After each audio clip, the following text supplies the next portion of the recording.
by testing a man and feeling that he is a rock, then a woman feels safe. And so it's like if you have the captain of the ship and the woman comes up to the captain of the ship and she's like, oh my God, we're going to die. The waves are crazy. And then you're kind of wanting to see, is the captain also going to be like, oh shit, you're right. Fuck. What are we going to do?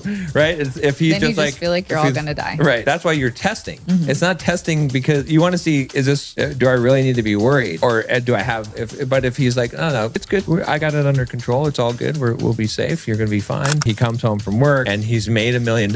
She's like, well, you forgot the milk. And then, you know, as a man, you're like, are you crazy? Like I made are you not care that I made $1 million? Right? That's sort of how you can be as a man. Well, and as a woman, she's thinking, all he cares about is $1 million. He doesn't care about me. I've asked him 3 times to do this and he's chosen not to acknowledge that and not to do it. This is actively what the male brain is thinking and what the female brain is thinking.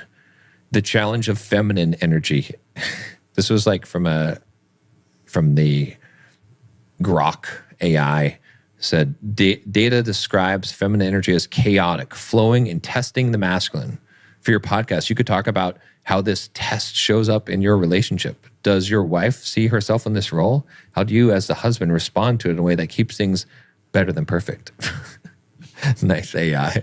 But I mean, yeah, so the feminine energy, right? Testing the masculine. I think that is a pretty big theme in there. Well, I think many women are probably triggered by the word chaotic, but the fact is, like I mentioned before, that it's constantly changing. Right. It's not linear, whereas men typically are linear, or they need to be more linear. Right.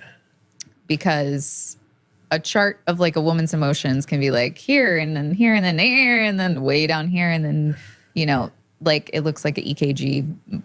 Right. Yeah. You know, and a lot you don't of the call time. that chaotic. I mean, I'm saying that it is essentially, but I'm saying that women might be triggered to hear that. Yeah. But it is the truth. But the thing is, if you guys are both like, now I'm angry. if you guys are both acting like that, then you're just living in chaos. Yeah. And a lot of men think that if they just ignore it or whatever, or blow up or be like, get over it, then they won't live in that, you know, chaotic up and down place that women live in. Right. But what actually soothes a woman is that you're the rock, right? Like you stay in a straight line for the most part. I'm not saying men can't have feelings, but like if you know how to handle them and you also stay calm in the storm, you help her become calm in the storm and you help her get back on that line of like normalcy rather than the chaotic ups and downs. Right.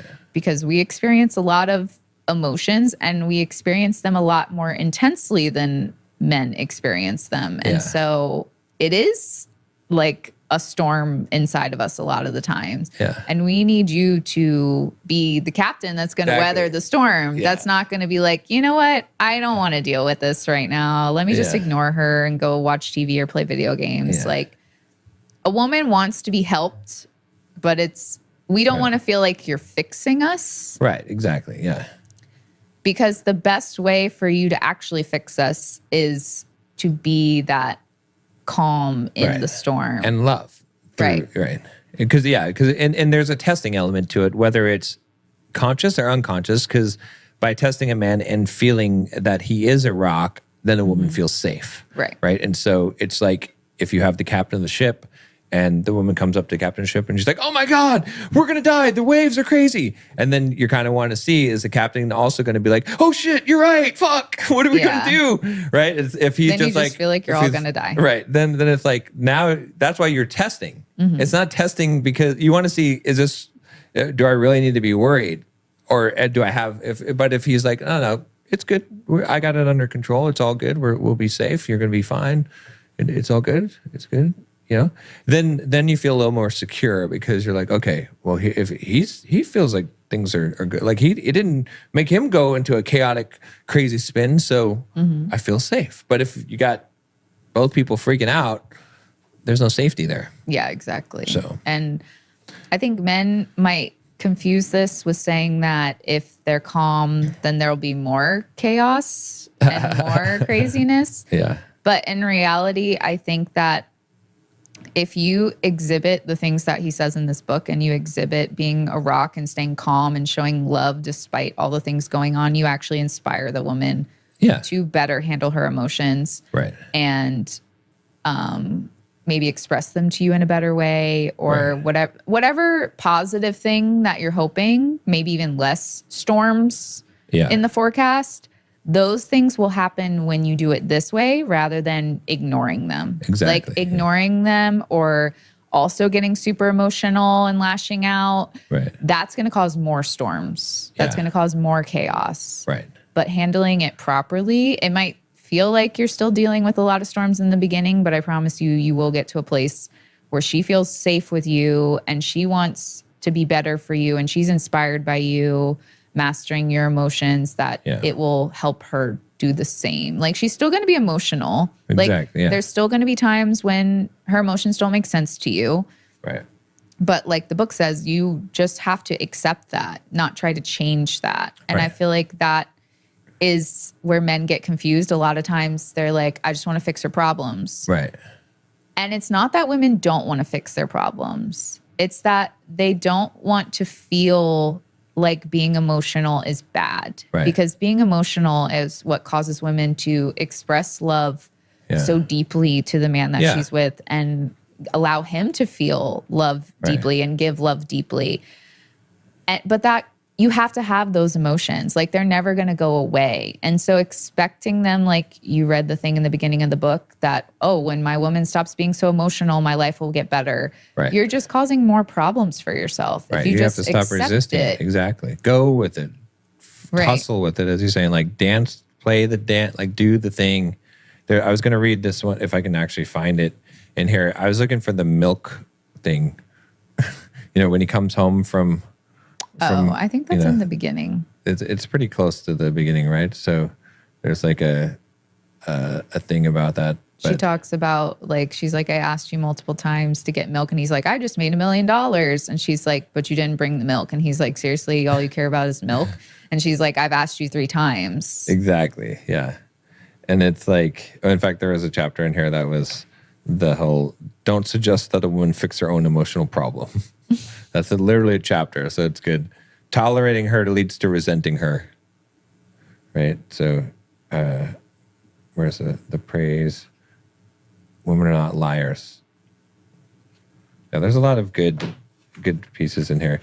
I don't remember exactly where that chapter was, but essentially that was it. Was that he comes home from work and he's made $1 million, and then she's like, oh, you forgot the milk, and then as a man you're like, are you crazy? Like, I made $1 million. Like, are you not care that I made $1 million? Right? That's sort of how you can be as a man. Well, and as a woman, she's thinking, all he cares about is $1 million. He doesn't care about me. I've asked him 3 times to do this, and he's chosen not to acknowledge that and not to do it. Right. So, like, this is actively what the male brain is thinking and what the female brain is thinking. Right. Which it just seems insane, right, to a man to be like, are you not happy that I made $1 million? Who cares about milk when I have $1 million, right, that I made?